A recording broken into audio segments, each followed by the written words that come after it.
প্রিয় নবম শ্রেণীর শিক্ষার্থী বন্ধুরা, আজ তোমাদের সেকেন্ড ইউনিট টেস্টের বাংলা একটা স্কুলের প্রশ্নপত্র তোমাদের সাথে শেয়ার করছি।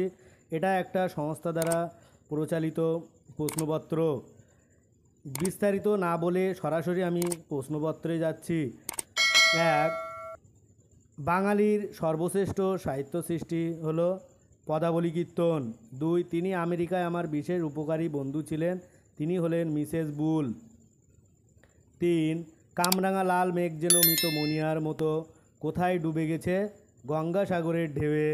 চার, কার দুরন্ত পিপাসা ফুরোয় না একগুঁয়ে ছেলেটার।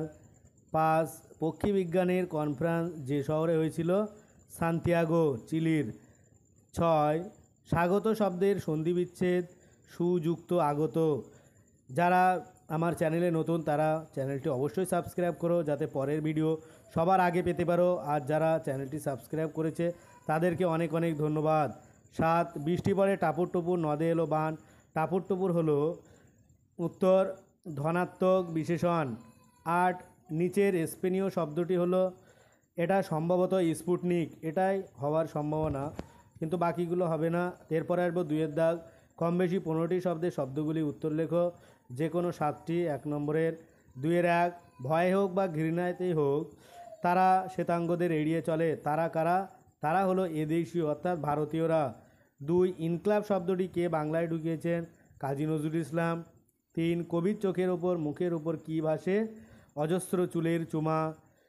চার, আবহমান কবিতায় কবি কোথায় গিয়ে দাঁড়াতে বলেছেন? লাউ মাছাটির পাশে। আর পাঁচ, শঙ্কুদা দ্যাট বার্ড ইজ হেয়ার, পাখিটি কোথায় বসেছিল?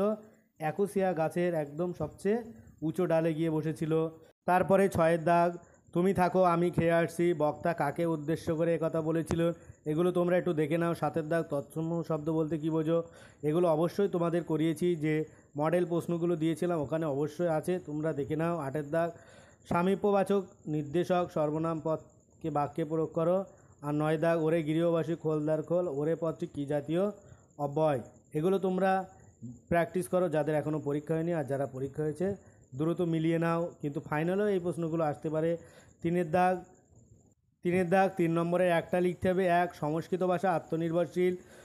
কেন সংস্কৃত ভাষা সম্পর্কে একথা বলা হয়েছে? এটা কিন্তু আমি আগেই বলেছিলাম, ভীষণ ভীষণ ইম্পর্টেন্ট, পড়ার সম্ভাবনা প্রবল, এটা অবশ্যই তোমরা দেখেছো, পড়েছে।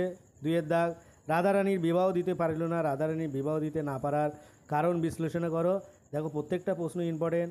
চারের দাগ, তোমরা প্রশ্নগুলো একটু দেখে নাও, আমি আর বলছি না, ভিডিওটি যাতে লং না হয় তোমরা দেখো আর এগুলো প্র্যাকটিস করো। 5 দাগের দুটো আছে। 6 দাগ, এখান থেকেও তোমাদের দুটো আছে, একটা করে লিখতে হবে। 4 দাগ, 5 দাগ, 6 দাগ, প্রত্যেকটা থেকে একটা করে লিখতে হবে। 7 দাগ, এখানেও থেকেও কিন্তু তোমাদের দুটো থাকবে, একটা লিখতে হবে। আর 8 দাগ, এখানে ভাবার্থ বা সারাংশ আছে, তোমরা এখান থেকে যে কোনো একটা করতে পারবে। আজ ভিডিওটি এই পর্যন্ত। পরের ভিডিও পেতে চ্যানেলটি অবশ্যই সাবস্ক্রাইব করো আর পাশে থাকা বেল আইকনটি ক্লিক করো। সকলে ভালো থাকো, সুস্থ থাকো। ভিডিওটা শেষ পর্যন্ত দেখার জন্য সবাইকে অনেক অনেক অভিনন্দন।